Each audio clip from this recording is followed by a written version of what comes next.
Welcome back to AI Searched, where we talk about AI and ML in everyday use cases. I'm so excited to have Davor Aničić here today with me to talk about his experience starting up his own company and agency Velebit.ai and to hear about the research and implementation that they're doing there. Hey Davor, how are you today? Hi Tanya, nice to meet you, nice to be here. Great. Tell me a little bit about what you do with Velebit, how you got it started, and where you guys are planning on going. We in Velebit started in 2019, but we've been in the AI field since 2015, worked as a part of a bigger corporation, then we spun off and now we have our own AI-focused agency working on many different client projects. Mm-hmm. So we're not industry specific, but we have a lot of experiences with things that are text-based, image-based, categorizations, recommendations, and generally LLMs, of course, in last 2 years.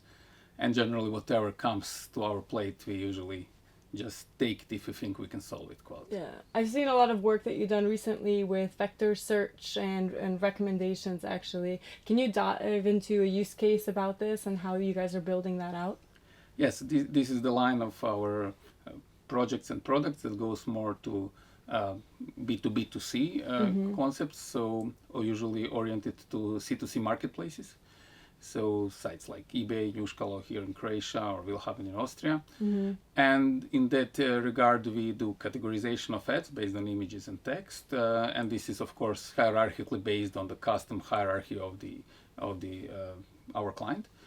And on a visual search, we launched the first visual search in the world back in 2017, while we were part of a bigger corporation. But still, we do these visual searches and recommenders based on visual search in Willhaben, for instance, in Austria.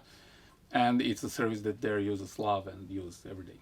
Yeah, I mean, there's a huge change now, I think, with AI kind of being more popular and being a huge hype. That we are kind of changing the user experience of what people are expecting from a normal website or a shop or e-commerce shop, right?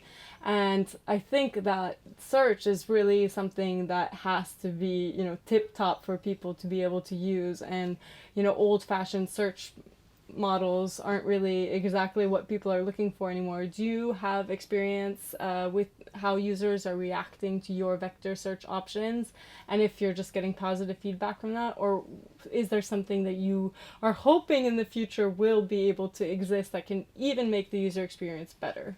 Yes, sure. There is a whole revolution here in a way. So we are in this field for a long time, but now it's much faster and easier to train the models and to deploy them on a larger scale. So that's the one part on our side. Much less do you have to invest in the annotation, for instance. You can use some other models for annotating data, and then you can develop faster.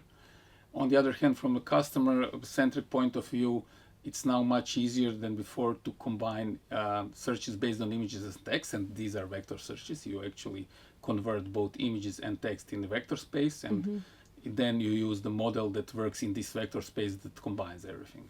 And this really gives some new chances and new opportunities how to actually organize data.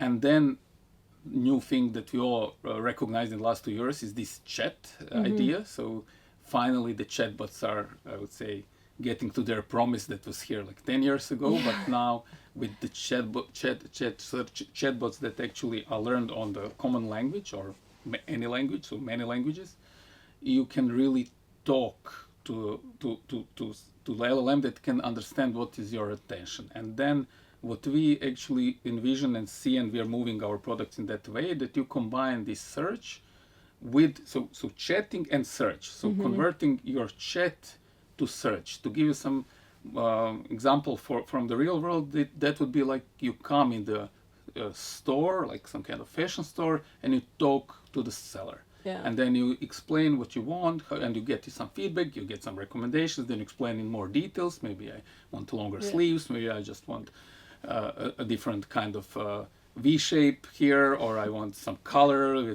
maybe give me some dots. And this is now with the models that really understand images really good, and with the models that understand text really good, you can match those two.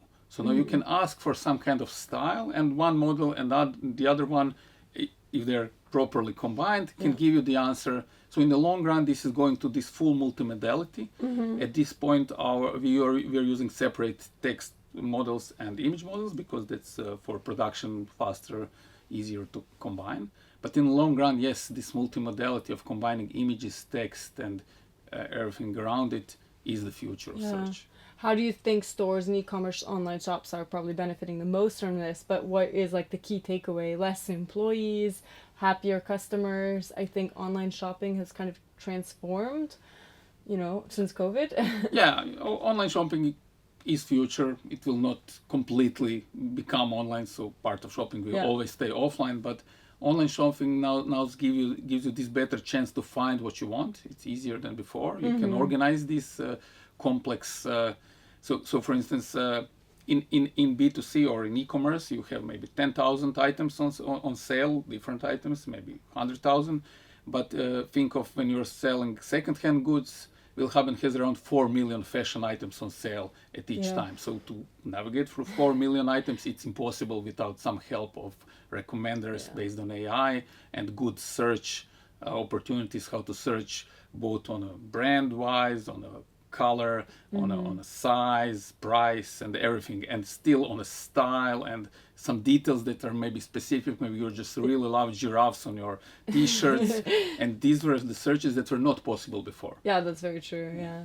I kind of dabbled into designing clothing on 3D, human models. And what I really liked about the software was that you could actually put in your physical measurements. So I created, 3D Tanya and I threw it into the computer. And then when I was designing, clothing for myself, I was able to take the 2D patterns and just throw it onto my, 3D model of myself and make clothes that would specifically fit me and that I would like. Maybe it doesn't work for anyone else, but it would be cool to see fashion houses that are designing things give up their 2D, 3D patterns so you can, literally input all, I had to really measure like 100 different junctions of my body, but it was cool to be able to see how things would look on me without that article ever being made, nor even trying the fabric or investing any money into other than my time into the software. So I think this could be really sustainable for one time off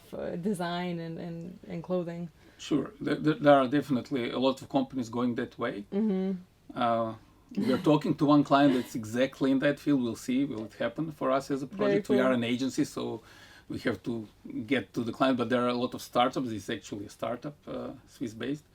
And yes, that's the future I see. For small series, you want to design 2D, 3D, to do it custom, to do it towards the end client and his shape in 2D and 3D. So yes, that is virtual wardrobes are one of the futures. Definitely. Coming alive, definitely. So you spent also a lot of time doing academic research. So you do a lot of research actually in order to make these models, but you're working as an agency, very business. We are more of getting academic research being used in a business setup. So that's so we read academic research papers when you come to, we are an agency, so we always come to some new field. And then we are now talking with one client about some blood sampling, and we have to learn something about it, how to apply computer vision in this particular field. Then you enter the field, you see what is the latest state of the art, you look what is available of models, what are the data sets that can be used in this particular field, and then you go further and talk to the client for his business need, and you have to do this efficiently. And I'm sure you've kind of achieved a lot of success because of that kind of mix between research and business, because you are able to be one of the front runners of this ML movement if you're dabbling into the academic side, as well as delivering upon those promises, kind of helping other startups who don't have a team that is able to create this stuff to build both vector search and computer vision. So I would say yes, AI is being used in, I would say, almost any domain now, and sometimes we are behind the teams that do the custom work towards the product, and we do some more core research, and then yes, we can go that way on the market as well. So we are like B2B to C or B2B to B. So we are core team behind quite usual, and that's what we love. That's why we positioned ourselves that way, because we see a value for us to doing fun stuff, and interesting projects and staying on the edge of technology all the time. Of course, yeah. What is the next thing that you're looking in the next 5 years? What's the most exciting thing? If you could work on a dream project, what would it be? I really think the way how we store and retrieve information has been changed by these new really big models that have a lot of knowledge. So in the future, I see this changing, that are going towards the search and learning very fast and changing how we do it.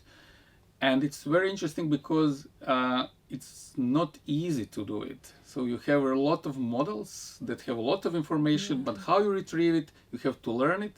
So from our perspective, you don't want the end client to have to learn everything, how to use a model. You have to organize the whole pipeline around it and custom train, fine tune the model, do some additional work that is always very specific to make it really easy to use for the end client. So that's the goal. I think, so what I love in the industry, there are a lot of open source models. So that's really good. And we now usually combine some kind of APIs from the state-of-the-art big models from big guys and open source models. Okay. And this turns out to be a really good combination, because then you can optimize for, of course, for the costs. So you can optimize for fast development, but you can still, if you need to keep everything in-house or within a client's servers, yes, that's also possible. Then you do it a bit different, but combination of these two, I would say, worlds, open source and proprietary, is the future for AI. Yeah, exactly. I think there's just a lot of innovative models being created, and just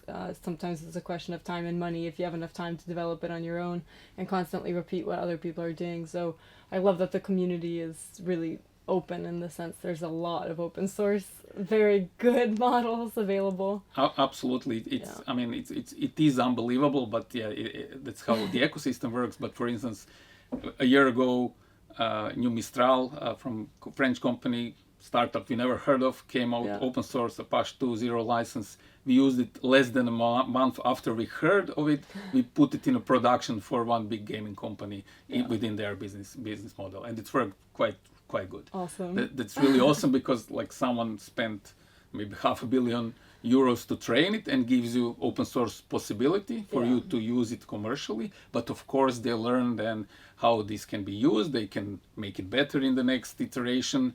Then they of course they have to earn money. So at one end they close some part, but still this open source part that stay open source are really powerful and can enable small companies to profit. Yeah, that's true. That's true. And to move things further and to actually go to these niche use cases, because big guys can never cover all the niches. That's normal. And it allows us to have a whole revolution of AI even in small companies, because I think if everything's just safeguarded behind billions and billions of dollars in investment, nobody is going to be able to even use it to make their life easier. And it's kind of about, the greater good, let ML help us, not, Yes, gatekeep. I agree. It's a general purpose technology. Yeah. We should all benefit of it. There are a lot of risk behind it. There are a lot of talks about it. You have to regulate it, but still, this technology really gives some new opportunities for mankind, for all of us, and we have to utilize it in many different ways and learn how to use it. It's actually the thing that we have to learn how to use, and that's now the really interesting and fun part, to be here at this time and develop everything. Yeah, incredible. Well, thank you so much for chatting to me about AI today. It was so great to hear what you guys are doing and what you're looking forward to. Thank you for the invite. It was my pleasure. Thanks. You can watch AI Searched on YouTube, Spotify, and Apple Podcasts. Let us know in the comments what you think.